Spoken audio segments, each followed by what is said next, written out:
Expectations of drier winters, more frequent droughts and escalating input costs, together with concerns about declining soil fertility, has motivated growers to look for lower input, lower cost and more resilient farming systems.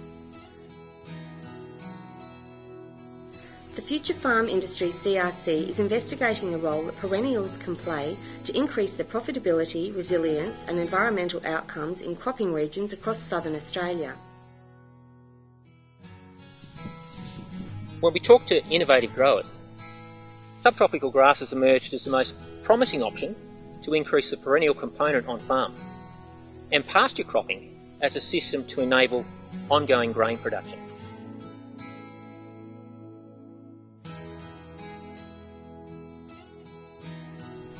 Pasture cropping is a land management system where an annual crop is seeded into a live subtropical C4 pasture. Perennial grasses such as Rhodes grass and panic grass have proved successful on sandplain soils in the northern agricultural region.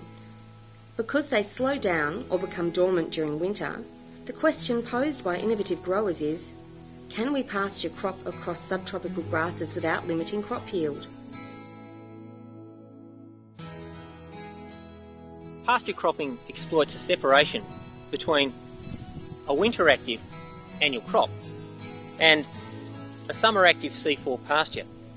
This minimises competition between the crop and the pasture species because their active growth periods are at different times of the year.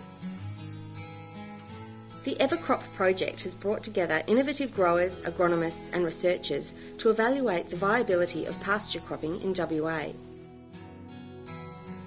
At this focus site, southwest of Mora, the performance of a conventional annual-based system is being compared with both perennial grass-based pastures and pasture cropping systems based on a range of perennial species and row spacings. To date, many farmers have sown perennial grasses on poor sandy soils which were marginal or unsuitable for cropping. However, with pasture cropping, the rationale is that the perennial grasses can move onto slightly better sandplain soils.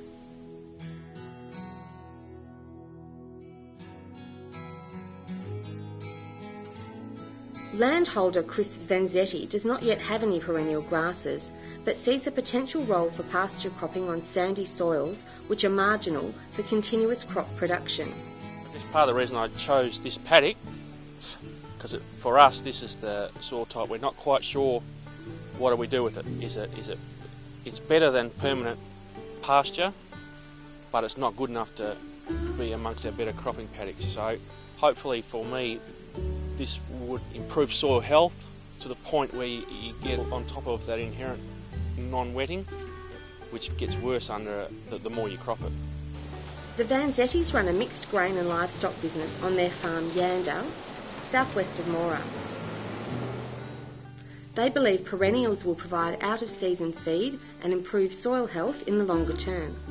It's not really high pasture production either, so if you've got some extra dry matter production for the stock enterprise, which in this area is 50% of your farm, then that's what you're after, a bit of extra production. Yeah. Probably for us, soil health benefits, green feed over summer, catch that out of season rainfall, which doesn't happen all the time, but it does happen, and a double income stream, when that is important for our overall farm business. 20 to 30% of Yanda is marginal for continuous crop production and suited to subtropical grasses, but Chris has some reservations. Some of the constraints as I see them revolve around establishing the perennial. In that situation where you have to bear off the existing ground cover late in winter to get the perennial established, really causes me concern about the risk of erosion if we don't get the spring rainfall to get the perennial away. Further, yield penalty from the competition, not a high issue, but certainly a worry if they're going to be really vigorous in a warm spring. And clearly, as we can see here, there's a lot of green material produced. Is that going to be a problem at harvest? And some of this stalkier material, is that going to break up and end up in the sample?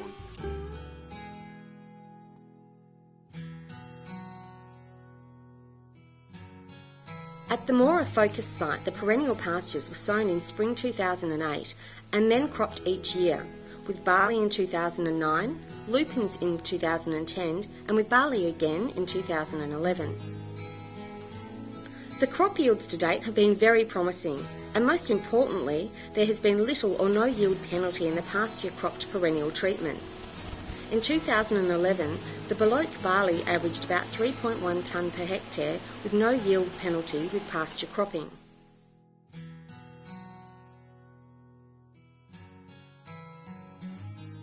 EverCrop is also working with other growers in the Northern Agricultural region who are evaluating the potential of pasture cropping. Livestock's 2/3 of our operation, and we crop about 1/3 of the farm. So we incorporate the cropping, and we want to incorporate the cropping alongside the perennials because we think there's a fit there. There's a synergy that's been proven, especially with guys from over east. They seem to be mastering the techniques of the pasture cropping, integrating the perennials. So we're hoping that we can get some positive synergies between the perennials and the pasture.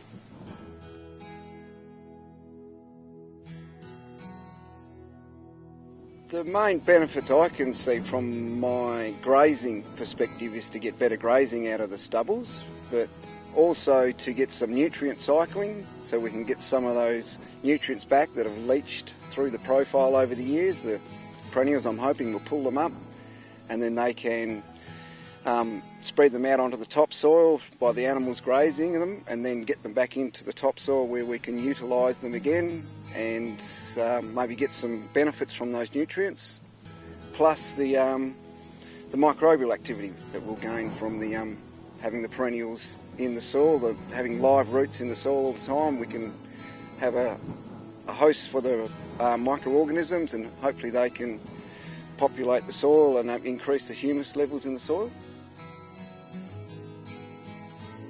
There could be some possible yield issues, as well as trying to establish into a thick sward such as what we've got here if it does get to this stage.